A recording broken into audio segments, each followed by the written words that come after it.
जय श्री कृष्णा। धार्मिक व्रत कथा में आपका दिल से स्वागत है। आज हम सुन रहे हैं उत्पन्ना एकादशी की व्रत कथा।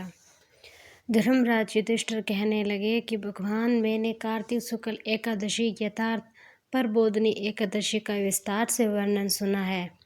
अब आप मुझे मार्गशीर्ष के माह के कृष्ण पक्ष की एकादशी के विषय में बताइए। इस एकादशी का क्या नाम है और इसका व्रत रखने का क्या विधान है और इसकी क्या विधि है और इसका व्रत रखने से हमें किस फल की प्राप्ति होती है।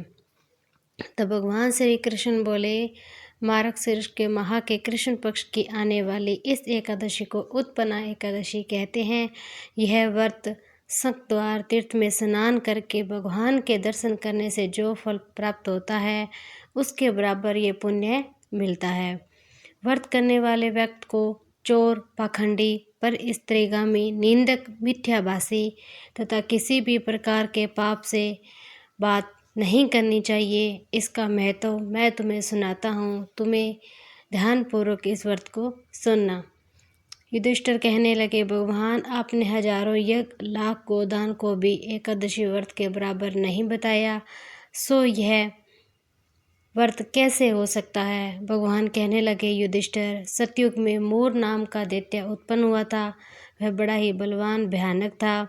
उस प्रचंड दैत्य ने इंद्र आदि, वसु, वायु, अग्नि आदि सभी देवता को पराजित करके भगा दिया था। तब इंद्र सहित सभी देवता ने भयभीत होकर भगवान शिव से सारा वृत्तांत कहा था। बोले, कैलाशपति मोर दैत्य से भयभीत होकर सब देवता मृत्युलोक में फिर रहे हैं। तब भगवान शिव ने कहा, देवताओं, तीनों लोकों के स्वामी, भक्तों के दुख को नाश करने वाले भगवान विष्णु के शरण में तुम जाओ, वे ही तुम्हारे दुखों को दूर कर सकते हैं। तब शिव जी के ऐसे वचन सुनकर सभी देवता क्षीर सागर में पहुंच गए थे। वहां भगवान को शयन करते देखकर हाथ जोड़कर उनकी स्तुति करने लगे थे। देवताओं द्वारा स्तुति करने योग्य प्रभु, आपको बारंबार नमस्कार है। देवताओं की रक्षा करने वाले मधुसूदन, आपको नमस्कार है। आप हमारी रक्षा कीजिए। तब दैत्यों से भयभीत होकर हम सब आपकी शरण में आए हैं। आप इस संसार के कर्ता, माता पिता, उत्पत्ति, पालनकर्ता, संहारकर्ता, आपको शांति प्रदान करने वाले आकाश पाताल भी आप ही हैं। सबके पितामह हैं ब्रह्मा, सूर्य, चंद्र, अग्नि, सामग्री, होम, आहुति, मंत्र, तंत्र, जप, यजमान, यज्ञ, कर्म करता, भक्तों की आज्ञा आप हैं।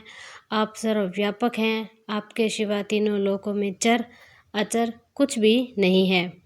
हे भगवान, दैत्यों ने आपको जीतकर स्वर्ग से भ्रष्ट कर दिया था और हम सब देवता इधर उधर भागे भागे फिर रहे थे।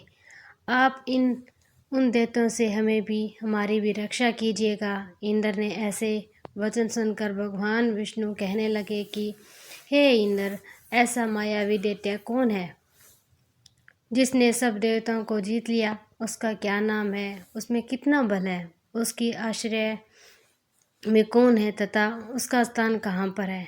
ये सब मुझे आप कहिए। तो भगवान के ऐसे वचन सुनकर इंद्र बोले, भगवान, प्राचीन समय में एक नाड़ीजंग नामक राक्षस था। उसके पराक्रमी लोक विख्यात मोर नाम का एक पुत्र हुआ। उसकी चंद्रावती नाम की नगरी थी। उसने सब देवताओं को स्वर्ग से निकालकर वहां अपना अधिकार जमा लिया था। उसने इंद्र, अग्नि, वरुण, यम, वायु, ईश, चंद्रमा आदि उसके स्थान पर अधिकार कर लिया था। सूर्य बनकर स्वयं ही प्रकाश करता, स्वयं ही मेघ बन बैठा। सबसे अजय असुर निकंदन उस दुष्ट को मारकर देवताओं को अजय बनाइए।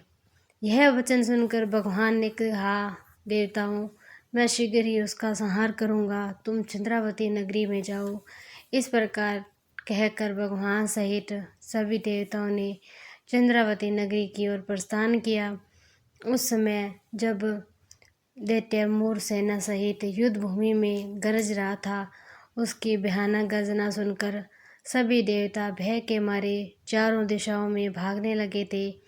जब समय भगवान रणभूमि में आए, दैत्य उन पर भी अस्त्र शस्त्र आयुध लेकर दौड़ पड़े थे।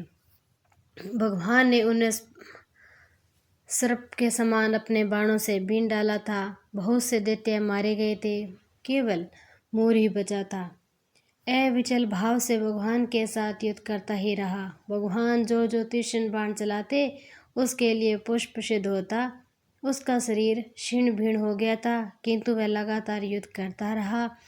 दोनों के बीच मल्लयुद्ध भी हुआ। 10,000 वर्ष तक उनका युद्ध चलता रहा था, किंतु मोर हारा। थककर भगवान बद्रीनाथ चले गए थे। वहाँ हेमवती नामक गुफा, सुंदर गुफा थी। उसमें विश्राम करने के लिए उसके अंदर प्रवेश कर गए थे। गुफा 12 योजन लंबी थी। उसका एक ही द्वार था। विष्णु भगवान वहाँ योग निद्रा की गोद में सोए हुए थे। मोर भी पीछे पीछे आ गया था। भगवान को सोया देखकर मारने का उद्यत तभी भगवान के शरीर से उज्जवल क्रांतिमय रूप वाली देवी प्रकट हुई। देवी ने राक्षस मोर को ललकारा, युद्ध किया, उसे तत्काल मौत के घाट उतार दिया। श्री हरि जब योग निद्रा की गोद से उठे तो सब बातों को जानकर उस देवी ने कहा, आपका जन्म एकादशी के दिन हुआ है, अतः आप उत्पन्ना एकादशी के नाम से भी पूजित होंगी। आपके भक्त वही होंगे जो मेरे भक्त हैं। जय श्री हरि।